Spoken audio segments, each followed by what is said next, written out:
Well, as you might expect, I could, of course, rail against the terror of Manchester. I could, in a kind of Pavlovian way, talk about the unutterable idiocies of Donald Trump as he wanders through the world. But I've been looking for something positive as an antidote, and something positive happened last week, and it was the election of the new Director General of the World Health Organization, the preeminent international organization dealing with global public health. And the new Director General is the first African ever to head the World Health Organization, a man named Dr. Tedros, who was Minister of Health in Ethiopia, also Minister of Foreign Affairs in Ethiopia.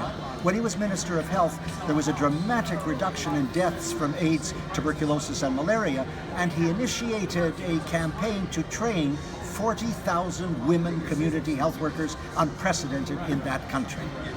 His opponent was Dr. David Nabarro, a denizen of the World Health Organization itself, and had very, very strong support from the United Kingdom. Now, it was felt that Tedros had a very serious handicap because Ethiopia is an oppressive regime, and there were particular odious, oppressive moments in Ethiopia with which Tedros was associated, and people thought it might be held against him. Apparently not.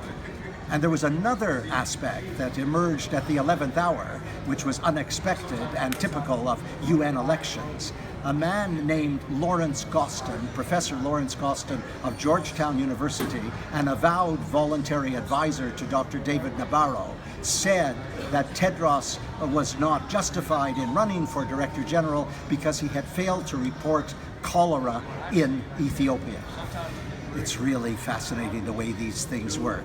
In truth, many of the ministers of health who voted undoubtedly felt that that was an 11th hour smear campaign and turned on Nabarro, and the final vote was 133 to 50. You talk about a trouncing. So now we have an estimable fellow as head of the World Health Organization trying to compensate for the tenure of Dr. Margaret Chan, the previous incumbent, whose tenure was, if not disastrous, certainly lamentable. We wish Dr. Tedros well in the new role, and that is an antidote to the follies of Trump. That was last week.